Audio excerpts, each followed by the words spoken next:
So you want a middleweight naked motorcycle, I hear? Well, you've come to the right video. Today I'm going to be ranking every single middleweight naked motorcycle in the sport variety on sale today. Couple caveats for today's video. The displacements you're looking at are between 599 cc's and 998 cc's. I know that covers a broad spectrum of motorcycling, but the middleweight category is broad. We're also only looking at sport naked motorcycles. So no fully faired bikes, no scramblers, no ADVs. I know it gets a little complicated with all these different motorcycles, but in today's video, for today's video's purposes, we are only looking at that specific category.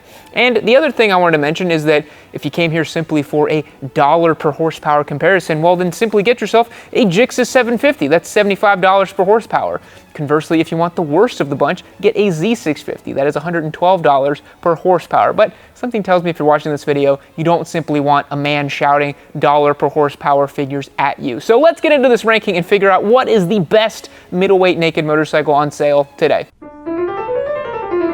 All right, folks, we're starting from the bottom of the barrel to the top of the heap today. And the first bike, let's just get the Band-Aid off. Let's just rip it off clean and easy for you guys, is the Kawasaki Z650. I think this is the worst of the bunch. Parallel twin, 649 cc's, costs about $7,549 US, makes about 67 horsepower and 49 foot-pounds of torque. I think this bike's a solid 5 out of 10. I don't think it's anything exciting. I think you could do a whole lot better, and there are simply better options out there. Moving on. Next bike is the Triumph Trident 660. I think a lot of you are going to be confused as to why me, the Triumph simp, put this bike so low, but I gotta tell you, we owned one as a giveaway in 2021, and it just didn't really impress me all that much, and it wasn't really that fun or interesting to ride. It was the most twin-like triple I'd ever been on, and it just wasn't that great.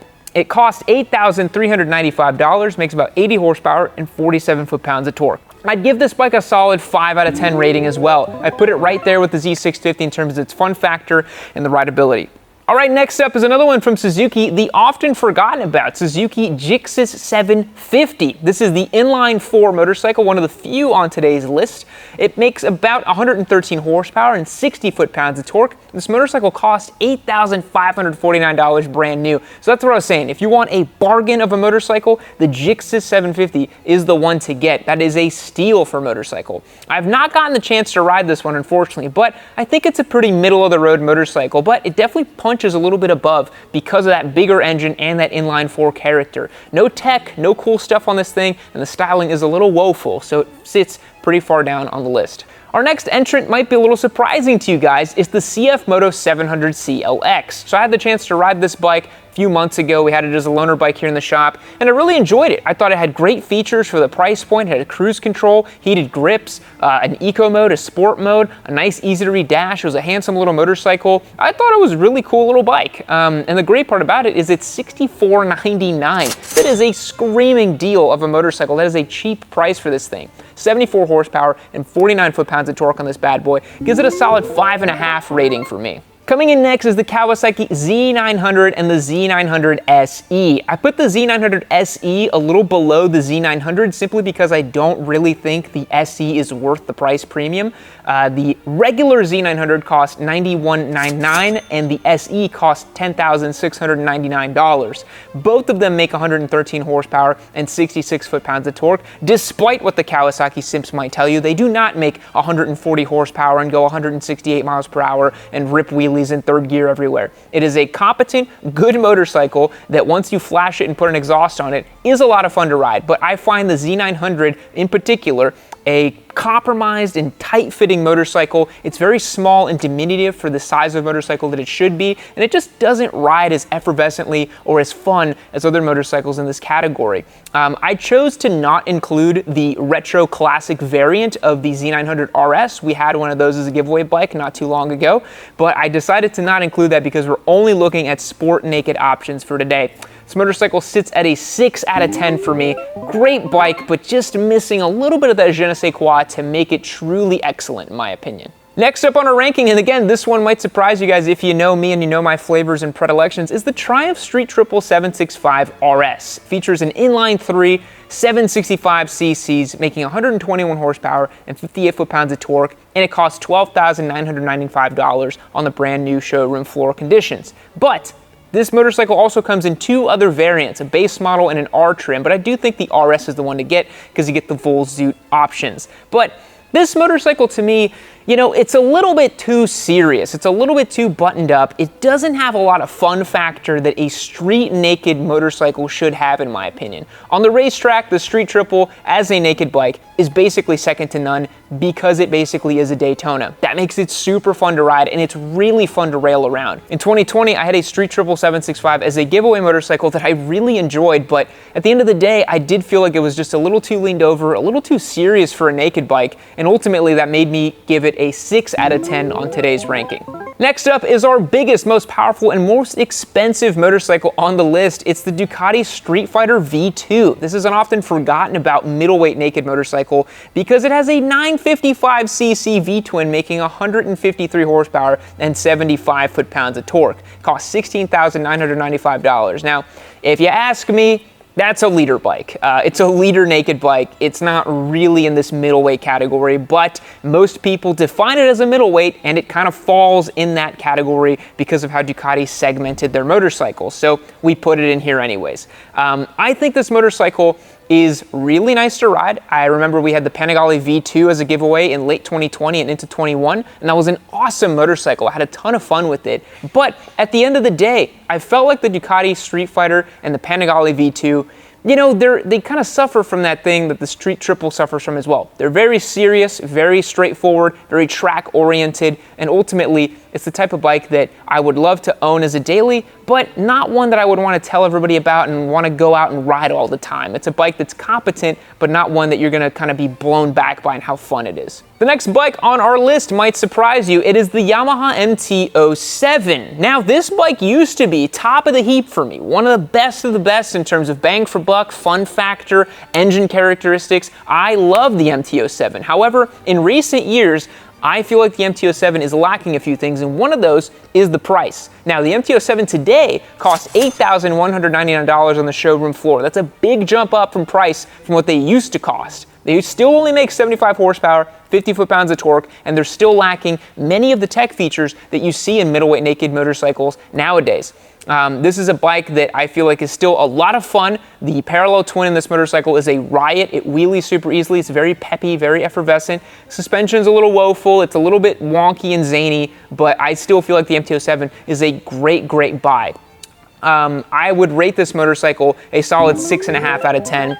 It's still lacking a couple of things in my opinion, especially in terms of that price, to get it up there. If Yamaha were to make an MT09, kind of in the vein of these new Jix's 8S and the CB750 Hornet, this new parallel twin EJM, they need to make an MT09 with a quick shifter up and down, a couple of tech features, and a new TFT display, and then I think it will be a mint naked motorcycle. But for today, it sits right in the middle of our list. Up next is a bike you may have forgotten about. It's the Ducati Monster. So the Ducati Monster now features the 937cc Testastretta engine. It no longer has the air-cooled motors from back in the day. They no longer make the different displacement categories. They only have the one Monster. It's a 937. They make it in an SP variant, but for today, we're just talking about the Monster. Sells for $12,695, makes 111 horsepower and 69 foot-pounds of torque. Now, for the Monster, I rated a 7 out of 10. I got the chance to ride this bike from one of my employees, Kevin, who owns a Monster. We featured it in a video comparing the Street Fighter V4S and the Monster. These are two motorcycles that obviously are, you know, bottom of the heap and top of the heap for Ducati's naked motorcycles, but the Monster's got a lot going for it. The price is pretty decent. It's a fun, peppy engine, makes a great sound. It's got the tech package. I think the Ducati Monster makes a great name for itself in this naked category, and I would definitely put it kind of in that middle to upper middle category. Next is one that you definitely forgot about. It's the Honda CB650R. Now, this is a bit of a hidden gem. Those who know about the CB650R. This is a great motorcycle. We did one as a giveaway bike back in 2019, and I've really liked it. It's one of the few Hondas that I've owned that I thoroughly enjoyed and felt like it could really be a forever bike for somebody. It features a 659cc inline-4 engine, so it's got that classic inline-4 soundtrack, revs out really nice, makes about 94 horsepower and 47 foot-pounds of torque, costs $92.99, and it looks fantastic. The CB650R has that neo-retro futuristic look. It doesn't have some of the tech features, but I think it makes up for it with the inline-4 charm, the kind of no muss, no fuss approach to motorcycling that it has. It did pretty well at the track. It's got those non-adjustable Showas on it, but I had a lot of fun ripping it around a racetrack. It actually could keep pace pretty well, and I was overall very impressed with the motorcycle. It was fun, it was peppy, it made a great sound, it looked great. I think it's a very complete package overall, and I think the CB650R definitely deserves your attention if you're looking at this category. All right, next up, brand new, it's the Suzuki SV650. I mean, come on, I'm ranking it number 5 in today's list. It's got that V-twin 645 cc's, costs $77.49, makes 75 horsepower and 47 foot-pounds of torque.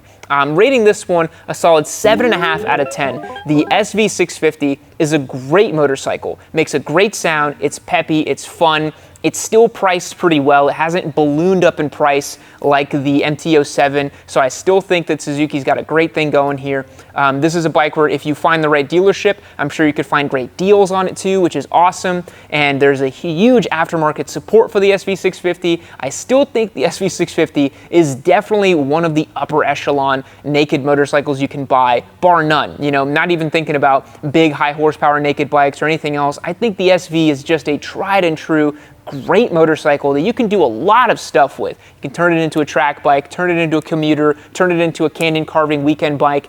I mean, the world is your oyster when you have an SV650, and for that reason alone, it should be way up on your list if you're thinking about motorcycles. All right, we're rounding the bend now. We're up into these last 4 or 3 motorcycles, and next up, I've got the KTM Duke 890R. Parallel twin, 889 cc's, 121 horsepower, 73 foot-pounds of torque, $12,399, and it's just the ultimate goon bike. These bikes are peppy, they're fun, they wheelie super easily, they're lightweight as hell.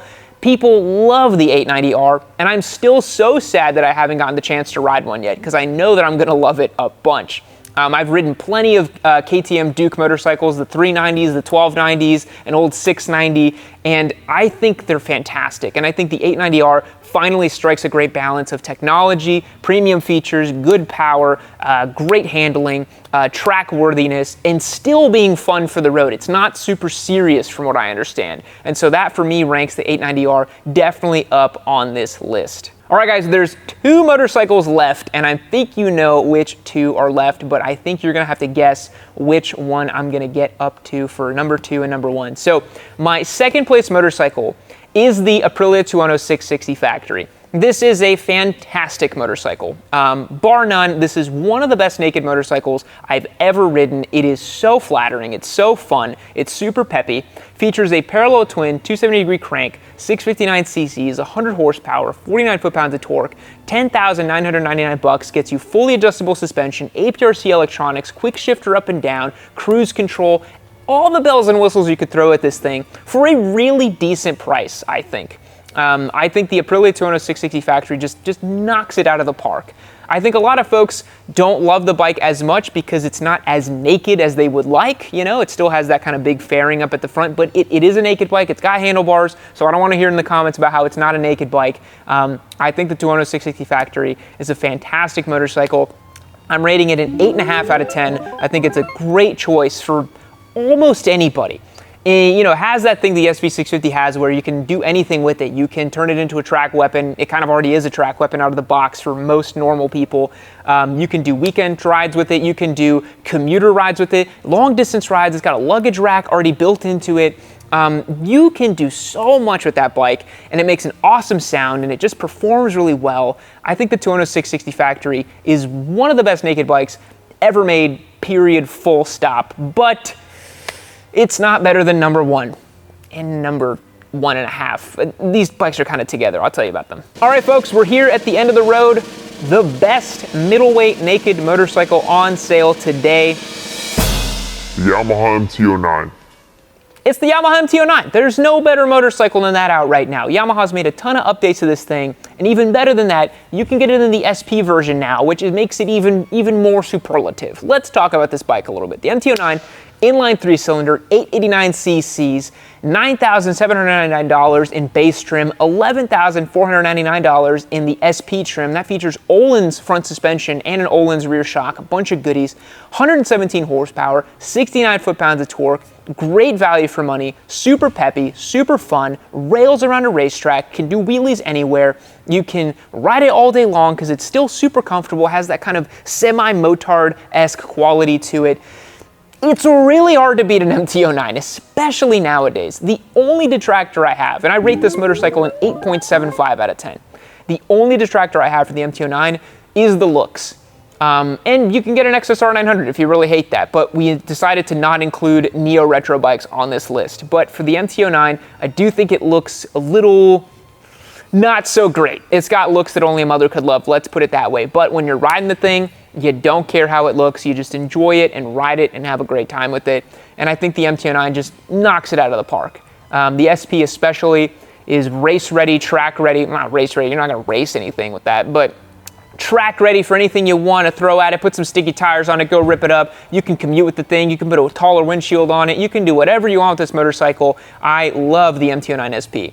The only reason I would maybe rate it around that 200 660 is that it's a lot of bike. You know, it makes a ton of torque, a ton of power, and I think the 200 is a little bit more flattering in that way, and the gearing's a little bit shorter, making it more fun to ride. But I think for today's video, the MT09 SP takes the cake. Yep.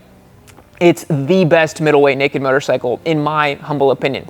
What do you guys think? Let me know what your preferred middleweight naked motorcycle is down in the comments below. If I slandered your preferred motorcycle, please hit me up as well. I know there's gonna be a lot of Z650 people out there angry at me, but I just don't see how it's better than any other motorcycle on this list personally. That's just my opinion on it. And yeah, long live the MT09 SP. Catch you guys in the next one. See you later. Well, look at you. You've made it to the end of another Yami Noob video. You should consider yourself pretty lucky because I have curated this one right over here for you to continue watching. It's probably just as good as the one you just saw. Unless you hated the one you just saw. I don't know, maybe leave me a comment down below about how much you hated it as well too. Or just keep watching this one. Make sure you keep watching Yami Noob. Don't forget to keep watching Yami Noob. That's the most important thing. Keep watching Yami Noob.